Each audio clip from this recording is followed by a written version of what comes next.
नमस्कार दोस्तों, मैं हूँ डॉक्टर रूपाली काले। माँ बनना हर महिला के जीवन में एक अविस्मरणीय आनंद है। उसी तरह हर माँ चाहती है कि उसका बच्चा स्वस्थ रहे। विदेश में गर्भवती होने के बाद महिलाएं वहाँ के विकसित समाज और अपनी आर्थिक स्थिति को देखते हुए अपना खास ख्याल रखती है। लेकिन हमारे देश में स्थिति बहुत अलग है। पुरुष प्रधान संस्कृति के कारण हो सकता है या आर्थिक स्थिति के कारण, लेकिन हमारे देश में महिलाएं गर्भावस्था के दौरान अपने शरीर की उचित देखभाल नहीं करती है और इसके कारण जन्म लेने वाले बच्चे का शारीरिक और मानसिक विकास कुछ हद तक कम होता है और हमारे देश में कुपोषण की दर बहुत अधिक है। आज इस वीडियो सीरीज के जरिए हम प्रेगनेंसी के बारे में पूरी जानकारी जानने वाले हैं। इसमें गर्भवती होने से पहले क्या ध्यान रखना चाहिए, गर्भावस्था कैसे चलती है और गर्भावस्था के दौरान गर्भवती महिलाओं को किन बातों का ध्यान रखना चाहिए। हम गर्भावस्था के दौरान होने वाली समस्याओं और इसके लिए किए जाने वाले उपाय के बारे में बहुत ही सरल भाषा में विस्तृत जानकारी प्राप्त करने जा रहे हैं। इससे पहले भाग में हम गर्भावस्था से लेकर पहले महीने तक सभी बातों को जानेंगे। तो चलो शुरू करते हैं। गर्भावस्था के लिए आवश्यक कारक। गर्भावस्था के लिए आवश्यक कारक अब हम देखने जा रहे हैं। सबसे पहला है यूटेरस। यूटेरस उसे गर्भथैली भी कहा जाता है। जो महिला कभी गर्भवती नहीं हुई है उसे नलीपेरस कहा जाता है। उसमें यूटेरस की लंबाई 5 से 7 सेंटीमीटर और चौड़ाई 4 से 5 सेंटीमीटर होती है। यह 3 परतों से बना होता है। सबसे बाहरी परत इपिथेलियल कोशिकाओं से बनी होती है। मध्य परत मांसल कोशिकाओं से बनी होती है जिसे मायोमेट्रियम कहा जाता है और सबसे महत्वपूर्ण आंतरिक परत को एंडोमेट्रियम कहा जाता है। इस गर्भाशय के नीचे सर्विक्स। गर्भावस्था के दौरान शुक्राणु सर्विक्स के माध्यम से गर्भाशय में प्रवेश करता है और प्रसव के समय बच्चा भी इसी सर्विक्स से बाहर आता है। 2 फैलोपियन ट्यूब्स होते हैं जिनमें से प्रत्येक गर्भाशय के ऊपरी हिस्से में होता है। ये ट्यूब गर्भाशय को अंदर से और पेल्विक कैविटी को बाहर से जोड़ने का काम करती है। इस फैलोपियन ट्यूब की लंबाई करीब 10 सेंटीमीटर होती है। इन ट्यूबों में शुक्राणु गर्भाशय से प्रवेश करते हैं और इस ट्यूब के बाहर से महिला बीज या ओवम को ट्यूब में लाया जाता है और इन फैलोपियन ट्यूब्स में ये दोनों बीज संयुक्त होते हैं और गर्भावस्था होती है। अब हम दूसरा घटक देखने जा रहे हैं, वो है ओवरी। उसे स्त्री बीज ग्रंथि भी कहा जाता है। गर्भाशय की दृष्टि से महिला के शरीर में दूसरा सबसे महत्वपूर्ण अंग ओवरी यानी अंडाशय भी कहलाता है। ये अंडाशय गर्भाशय के दोनों ओर एक लिगामेंट द्वारा गर्भाशय से जुड़ा होता है। इनका आकार अंडे जैसा होता है और इनका आकार लगभग 3 सेंटीमीटर का होता है। हर महीने 12 से 14 साल की उम्र के बाद किसी भी अंडाकोश से स्त्री बीज निकलता है और ट्यूब के माध्यम से गर्भाशय की ओर लिया जाता है। अब हम तीसरा अवयव देखने वाले हैं, वो है स्पर्म यानी कि पुरुष बीज। जिस प्रकार गर्भधारणा के लिए स्त्री बीज की आवश्यकता होती है उसी प्रकार गर्भधारण के लिए पुरुष के शुक्राणु की भी आवश्यकता होती है। पुरुष आमतौर पर 16 साल की उम्र के बाद परिपक्व शुक्राणु विकसित करते हैं।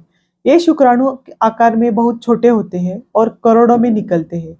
ये शुक्राणु संभोग के दौरान सर्विक्स के पीछे छोड़े जाते हैं और फिर शुक्राणु को गर्भाशय और फिर फैलोपियन ट्यूब तक की दूरी तय करने में लगभग 1 से 2 दिन लगते हैं।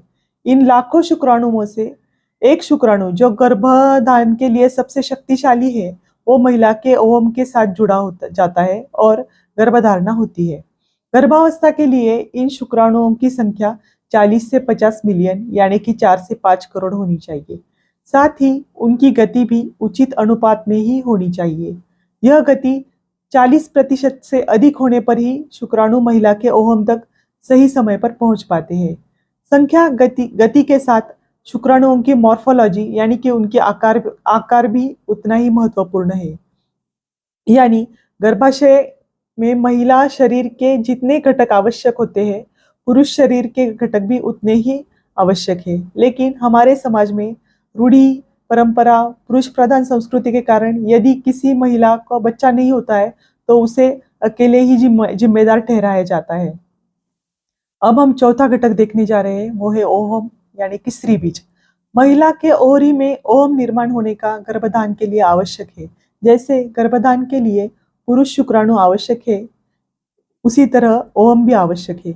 एक महिला के जन्म से पहले यानी गर्भावस्था के दौरान उसके अंडाशय में स्त्री बीज का उत्पादन शुरू हो जाता है।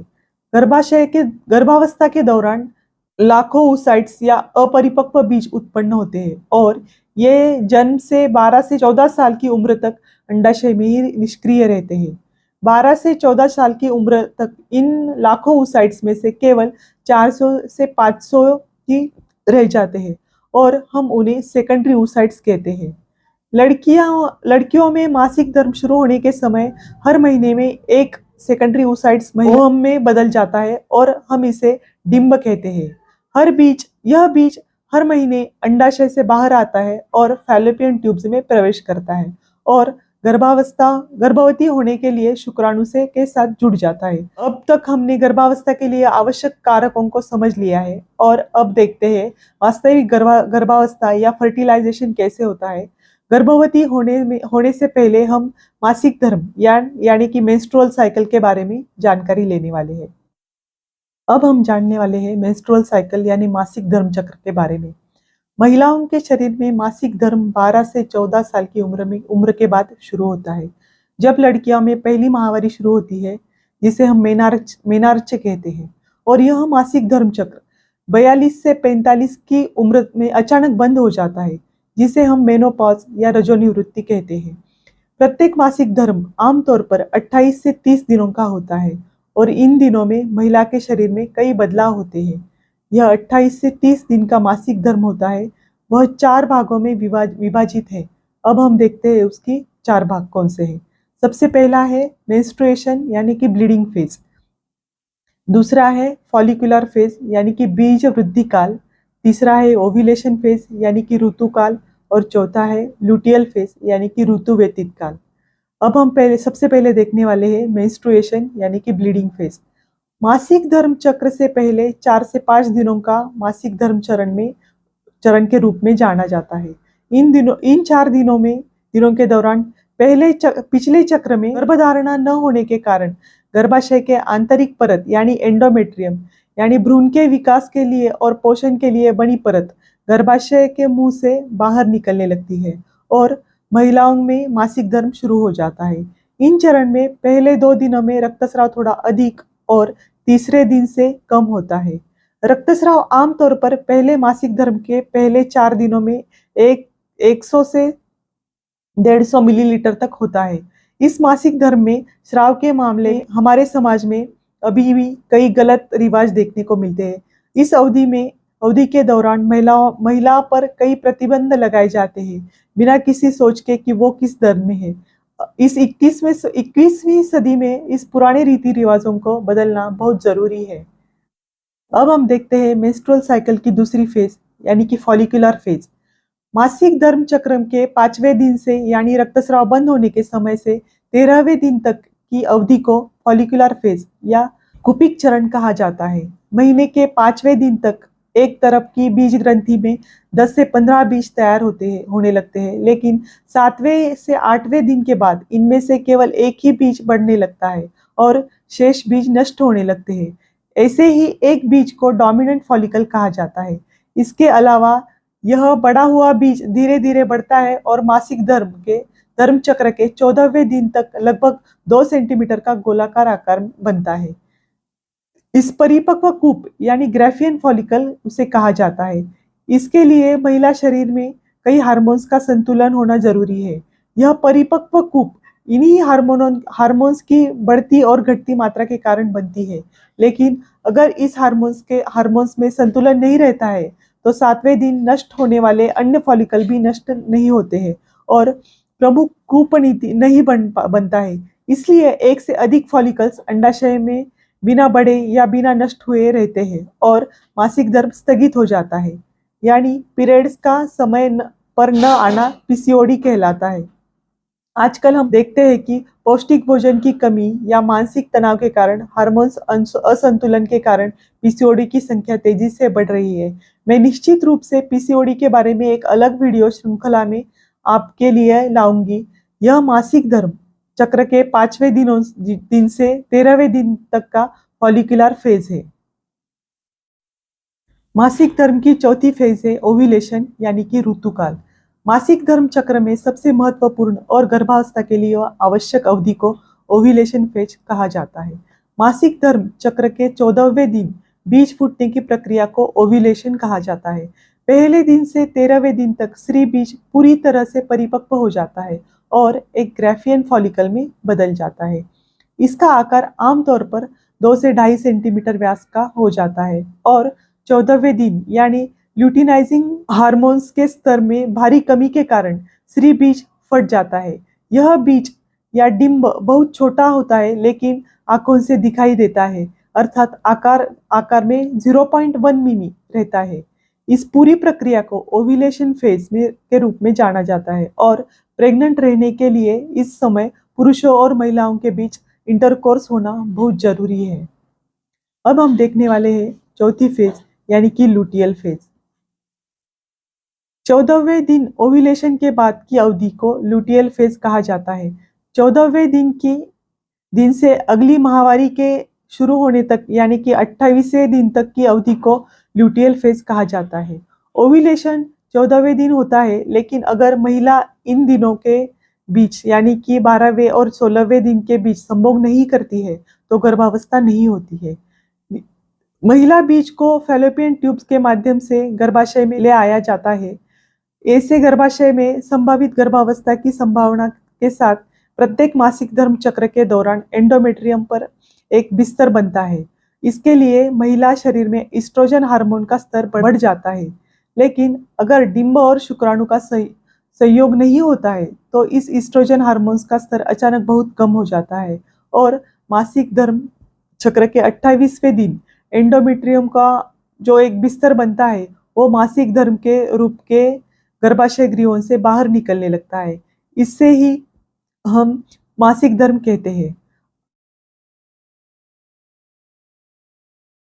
अब तक यदि स्त्री बीज और पुरुष बीज का मिलन नहीं हुआ तो होने वाले मासिक धर्म चक्र के बारे में जानकारी ली है, लेकिन अगर इस दौरान पुरुष और महिला एक साथ हो जाते हैं तो जानिए क्या होता है और गर्भ कैसे तैयार होता है। तो अब हम जानने वाले हैं फर्टिलाइजेशन के बारे में। फर्टिलाइजेशन यानी कि गर्भाधान। अब तक हमने सामान्य मासिक धर्म चक्र के बारे में जान लिया है। अब आइए गर्भधारणा की वास्तविक प्रक्रिया यानी फर्टिलाइजेशन के बारे में हम जानते हैं। मासिक धर्म चक्र के तीसरे चरण यानी ओव्यूलेशन में मासिक धर्म चक्र के 14वें दिन महिलाओं के स्त्री बीज अंडाशय से बाहर निकल जाते हैं। यह स्त्री बीज फैलोपियन ट्यूब्स के फिमरियल एंड में पकड़ा जाता है और इसे फैलोपियन ट्यूब में बालों की तरह सीलिया की मदद से गर्भाशय की ओर ढकेला जाता है। जब यह स्त्री बीज फैलोपियन ट्यूब के बीच में प्रवेश करता है, यदि इस दौरान पुरुष महिला संभोग होता है तो पुरुष शुक्राणु गर्भाशय ग्रीवा के माध्यम से गर्भाशय में प्रवेश करते हैं और आगे फैलोपियन ट्यूब्स में प्रवेश करते हैं और ये स्त्री बीज के पास पहुंचते हैं। इनमें से सबसे शक्तिशाली शुक्राणु महिला के डिंब में प्रवेश करता है और इस प्रकार स्त्री बीज और पुरुष शुक्राणु के मिलन में की प्रक्रिया को फर्टिलाइजेशन यानी गर्भधारणा कहा जाता है। एक बार जब महिला का स्त्री बीज अंडाशय से निकल जाता है, यह 2 दिन या 48 घंटों के लिए फर्टिलाइजेशन में सक्षम होता है। इसी तरह शुक्राणु 48 से 72 घंटे तक सक्षम रहते हैं। इसलिए ओव्यूलेशन के 2 दिन पहले यानी 12वें दिन और ओव्यूलेशन के 2 दिन बाद यानी 16वें दिन तक गर्भधारणा का समय होता है। मासिक धर्म के 12वें दिन से 16वें दिन तक यदि पुरुष और महिला के बीच संभोग होता है तो गर्भधारणा हो सकती है। अब हम जानने वाले हैं इम्प्लांटेशन यानी कि जो गर्भ तैयार हुआ है वो गर्भाशय की भीतर का जो लेयर है उसमें समाविष्ट होना। मासिक धर्म चक्र के 14वें दिन जब स्त्री बीज और शुक्राणु का फैलोपियन ट्यूब में फर्टिलाइजेशन हो जाता है तो उससे बनने वाले भ्रूण को जाइगोट कहा जाता है और यह भ्रूण फैलोपियन ट्यूब के माध्यम से गर्भाशय की ओर बढ़ने लगता है। पहले 8 से 10 दिन में कोशिका विभाजन होता है और लगभग 200 से 300 कोशिकाएं बनती है और अब इस भ्रूण को ब्लास्टोसिस्ट कहा जाता है। अब गर्भाशय में पहुंच जाता है। 10 से 12 दिन यानी मासिक धर्म चक्र के 24वें से 26वें दिन एंडोमेट्रियम में इम्प्लांटेशन की प्रक्रिया धीरे धीरे शुरू हो जाती है। मासिक धर्म के 28वें दिन तक भ्रूण की पूरी तरह से गर्भाशय में जुड़ जाता है, जिसके दौरान ईस्ट्रोजन, प्रोजेस्टेरॉन और एचसीजी यानी कि ह्यूमन कोरियोनिक गोनेडोट्रोपिन हार्मोन्स का स्तर तेजी से बढ़ जाता है और हार्मोन्स आगे भ्रूण की विकास में मदद करते हैं और इन हार्मोन्स के स्तर में वृद्धि के कारण मासिक धर्म अगले 9 महीने तक यानी कि प्रसव तक बंद हो जाता है। अब हम जानने वाले हैं डायग्नोसिस ऑफ प्रेगनेंसी यानी कि गर्भाधान का निदान। इस प्रकार हमने देखा है कि गर्भाधान कैसे होता है। अब हम यह जान लेते हैं कि गर्भाधान हुआ है या नहीं। सबसे पहले मासिक धर्म का अचानक बंद होना यानी कि अमेनोरिया, यह गर्भाधान का सबसे महत्वपूर्ण निदान है। यदि निरंतर रूप में आने वाला पीरियड अचानक बंद हो जाता है तो उसी समय प्रेगनेंसी की संभावना होती है। अब हम दूसरी टेस्ट जानते हैं, वो है यूपीटी टेस्ट यानी कि यूरिन प्रेगनेंसी टेस्ट। अब मैं आपको बताने वाली हूँ ये टेस्ट कैसे किया जाता है। आप सबसे पहले ऐसी किट लेना है, आपको उसे खोलना है।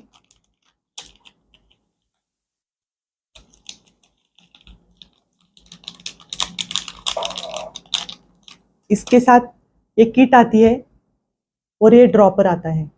आपको यूरिन लेना है, यूरिन के 2 से 3 ड्रॉप इस ड्रॉपर में लेने हैं और ये जो होल दिख रहा है इस पे छोड़ने हैं।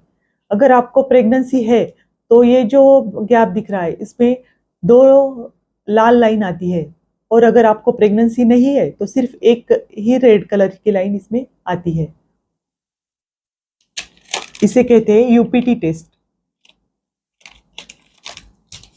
अब हम तीसरी टेस्ट यानी कि सीरम एचसीजी के बारे में जानते हैं। जिस प्रकार यूपीटी से गर्भाधान का निदान करते हैं उसी प्रकार हम ब्लड में एचसीजी लेवल चेक करके भी गर्भाधान का निदान कर सकते हैं। चौथी टेस्ट है सोनोग्राफी। मेंस्ट्रुअल साइकिल के बंद होने के बाद इस गर्भाधान का निदान सोनोग्राफी की मदद से किया जाता है। पहले 6 हफ्तों तक सोनोग्राफी में एक भ्रूण गांठ या यॉक सैक देखा जा सकता है। प्रेगनेंसी के निदान का एक प्रमुख लक्षण स्त्री के शरीर में पाया जाता है, वो है मॉर्निंग सिकनेस यानी कि सुबह सुबह उसको अचानक उल्टी या चक्कर, जी मचलना ऐसे सिम्टम्स शुरू हो जाते हैं। संभवतः सुबह के समय यह दर्द ज़्यादा महसूस होता है।